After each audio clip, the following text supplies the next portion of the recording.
আসসালামু আলাইকুম। Afrin cooking lifestyle থেকে বলছি। বরাবরের মতোই হাজির হলাম খুবই মজাদার তেল ছাড়া টক ঝাল মিষ্টি আমের আচারের রেসিপি নিয়ে। আশা করি ভালো লাগবে। চলুন মূল প্রসেসে চলে যাই। টক ঝাল মিষ্টি আচারের জন্য আম নিয়েছি 1 কেজি। আমটাকে প্রথমে আমি কেটে তারপরে খোসা ছাড়িয়ে নেব। লম্বা লম্বি করে কেটে নিয়েছি। অনেকটা পাতলাও না আবার অনেকটা মোটাও না। একটা আমকে 6 পিস করেছি।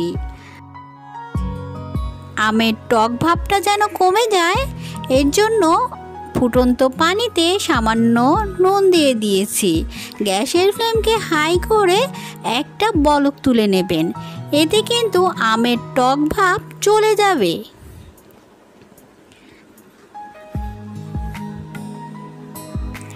এখন এই পানি থেকে আমগুলোকে তুলে নেব।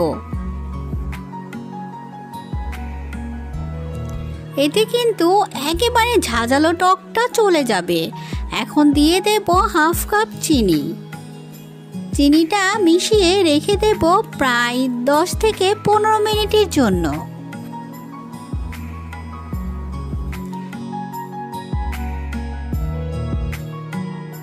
ফিরে এলাম 15 মিনিট পর।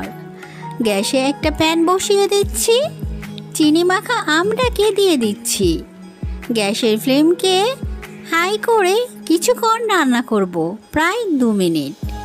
রান্না করার পর দিয়ে দেব হলুদের গুঁড়ো হাফ চা চামচ, মরিচের গুঁড়ো হাফ চা চামচ। এখন একটু নেড়ে রান্না করব। এই আচারে কিন্তু কোনো রকম তেল ব্যবহার করব না। তেল ছাড়াই মজাদার আচার তৈরি হয়ে যাবে। আমি এখানে আরও প্রায় 3 টেবিল চামচের মতো চিনি দিয়ে দিচ্ছি। সাথে দিচ্ছি পরিমাণ মতো সাদা নুন, হাফ চা চামচ বিট নুন। একটা মশলা তৈরি করে নেবেন। ধনিয়া 1 টেবিল চামচ, মৌরি 1 চা চামচ, সাথে নিয়ে নেবেন 5 ফোড়ন 1 চা চামচ, শুকনো মরিচ 4টা। খুব ভালো করে পিষে নেবেন। এখন ওখান থেকে প্রায় 1 টেবিল চামচের মতো দিয়ে দিচ্ছি। খুব ভালো করে মিশিয়ে নেব। গ্যাসের ফ্লেম এখন লো করে দেব। প্রায় 2 মিনিট রান্না করলেই কিন্তু টক মিষ্টি ঝাল আচার তৈরি। নামিয়ে পরিবেশন করব। এই আচারটা কিন্তু এমনিই খেতে পারবেন। যদি সহজ রেসিপিতে আমার এই টক ঝাল মিষ্টি তেল ছাড়া আচার ভালো লেগেছে, অবশ্যই বাড়িতে বানিয়ে নেবেন। হাজির হলাম কাঁচা আমের চাটনির রেসিপি নিয়ে, যা কিনা খেতে পারেন সাদা পোলাও, বিরিয়ানি, এমনকি কাচ্চি বিরিয়ানির সাথেও জমে যাবে। চলুন মূল প্রসেসে চলে যাই। আমটাকে প্রথমে ধুয়ে নিতে হবে, তারপরে খোসা ছাড়িয়ে নেবেন।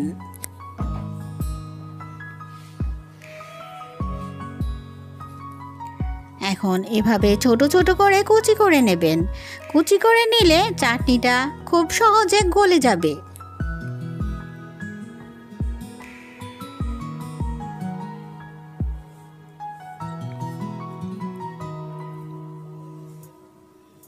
এখন কুচিয়ে নেওয়া আমগুলোকে একটা বাটিতে ঢেলে নেবেন। দিয়ে দেবেন প্রায় 3 টেবিল চামচের মতো চিনি, সাথে দিয়ে দেবেন ভিনেগার 2 টেবিল চামচ। খুব ভালো করে মিশিয়ে রেখে দেবেন প্রায় 10 থেকে 15 মিনিটের জন্য। ফিরে এলাম 15 মিনিট পর। এতে কিন্তু আমটা অনেক সফট হয়েছে আর চাটনিটা খুব দ্রুত হয়ে যাবে, খেতেও ভালো লাগবে। একটা হাঁড়িতে দিয়ে দেবেন। গ্যাসের ফ্লেমকে মিডিয়াম করে নাড়তে থাকবেন। আমটা অনেক টক ছিল, তাই আমি আরও 2 টেবিল চামচ চিনি দিয়ে দিচ্ছি। এই চিনিতেই কিন্তু আমটা গলে যাবে। পরিমাণ মতো নুন, সাথে বিট নুন দিয়েছি পরিমাণ মতো।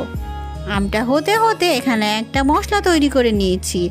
ধনিয়া 1 টেবিল চামচ, মৌরি 1 টেবিল চামচ, দারচিনি, এলাচ, 4টা শুকনো মরিচ, 1 চা চামচ পাঁচফোড়নের সাথে খুব ভালো করে সব কিছু টেলে ব্লেন্ড করে নিয়েছি। ওখান থেকে 1 টেবিল চামচ দিয়ে দিচ্ছি।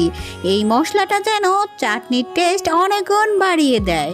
এরই মাঝে কিন্তু আমটা অলমোস্ট গলে আসছে আর চিনিটা গায়ে গায়ে লেগে গিয়েছে। এখনই কিন্তু তৈরি আমার মজাদার চাটনি। ঠান্ডা করে একটা বাটিতে পরিবেশন করে নেবেন, চিলি ফ্লেক্স দিয়ে সাজিয়ে দেবেন। সবাই খুব ভালো থাকবেন। আল্লাহ হাফিজ।